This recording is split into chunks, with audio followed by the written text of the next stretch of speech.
The Auburn Tigers, they finally get away from Gus Malzahn.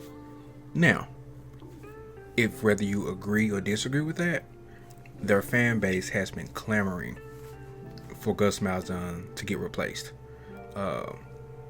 They've been begging for this for the past, two or three seasons maybe. So it'll be interesting to see how this Bryan Harsin hire works out.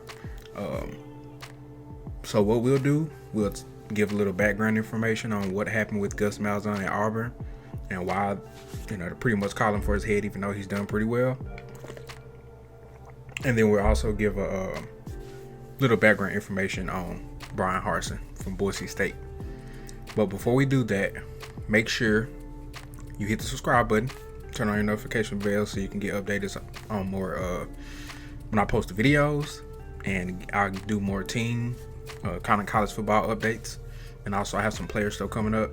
And make sure you like and share the videos so I can help go up in the algorithm. So without further ado, let's get started. So, Gus Malzahn, he was at Auburn for 8 seasons. It's a long time. And today, especially in today's world where most coaches, 5-6 years. So he was there 8 seasons. His record was 68-35. It's not bad.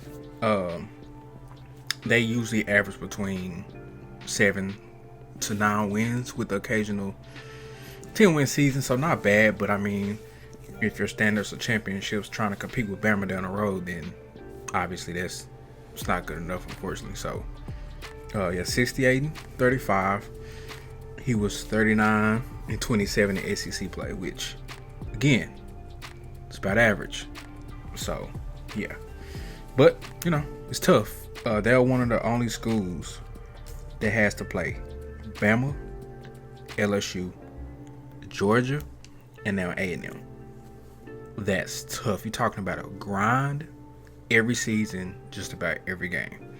Like that's tough. So that's what some of the people who disagree with Gus being fired, that's their argument. They have to play some of the top teams every single year, and not too many colleges, even other schools in the SEC can say that. So he had a $21 million buyout. So Auburn pretty much paid $21 million to get rid of Gus. So that's a lot. So I'm not sure. I guess it depends. Do you think Bryan Harsin was worth $21 million? I don't know. I guess that's up for debate. But a lot of their candidates, according to sources, have turned Auburn down. So yeah. So going back to 2017, his record was 10-4. 2018, 8-5. 2019, 9-4.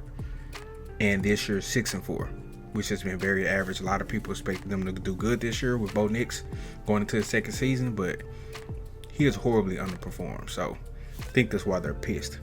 Auburn has struggled with getting really good quarterbacks outside of Cam Newton, and I like Nick Marshall. Their quarterbacks have been pretty much average.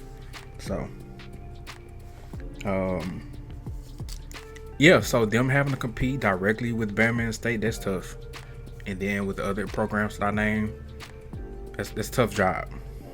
So some people say, 8-9 wins with occasional 10-win seasons. That's not bad, considering who you have to play and recruit against. So, the coaching search was pretty crazy. It's been up and down, back and forth. They went from trying to get Billy Napar. They went from trying to get Brent Venables and Tony Elliott, the coordinators at Clemson, and Bill Clark at UAB. They even was clamoring for Hugh Freeze and Lane Kiffin. And I don't know. Some people sources say they turned Auburn down. Some of the sources say Auburn didn't really take those guys serious. There was a huge uproar because after they fired Gus Malzahn, the Auburn fan base was happy. And the big money donors and the president tried to hire Coach Steele, their defensive coordinator. And the Auburn fan base had a heart attack. They were going crazy.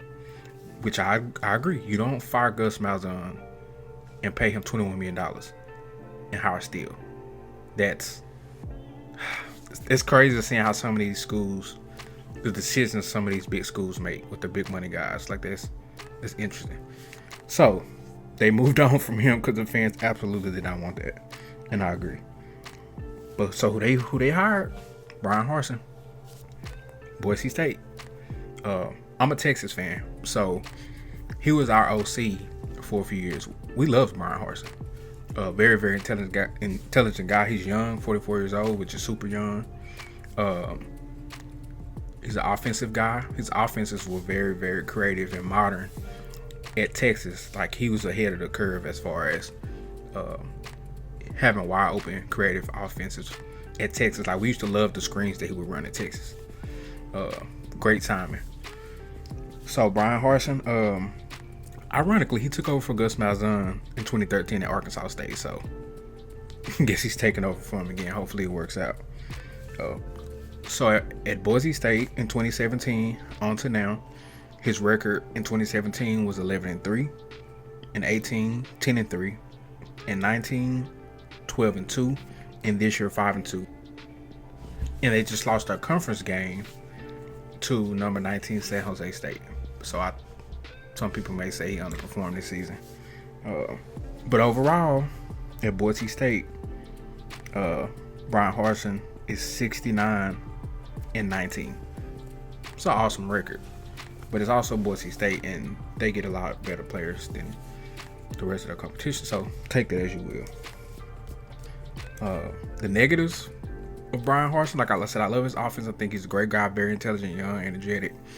But he's not from SEC territory. So how is he going to be able to recruit? I'm not sure if he has any contacts. He's going to have to go against the big dogs in the SEC now for the recruit territory. I'm sure he'll still use his connections, but that's going to be the main issue. How's he going to recruit? Not only that, his staff hires are going to be very, very important. Just to be able to compete in the SEC versus Saban and them. That's smart. So his staff hires are going to be very interesting.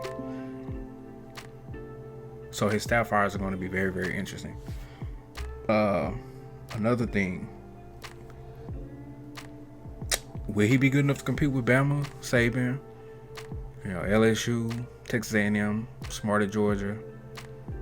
That's, he playing with the big dogs now. Coming from Boise State, he was the big dog. That's the big dog school. So even though his record is great, 69-19, it should be. He has better talent than everybody. But also now he's gonna compete with the big dog. So that's, you have to put the big boy pants on. And then fit with him not being, a Southern guy. How is he gonna fit at Auburn? So that'll be another thing. That also he has to deal with Auburn's boosters. Apparently Auburn, their boosters are like Texas. We all know how Texas boosters are in the way. And so that kind of makes me feel that since he wasn't their first initial hire, if he does not win very, very quickly, I don't think they're going to give him a lot of time, unfortunately. So, here's to hoping. I think they're going to be on his neck. And so I don't know. What do you think? Do you think Bryan Harsin was worth $21 million? Are you excited? What's your opinion? Comment down below. I have many more videos coming out, so please subscribe, turn on the notification bell, like and share the video. I'll start doing some player updates like I do Devontae Smith and Kyle Trask, where he came from. But anyway, man, so I'll see you next time.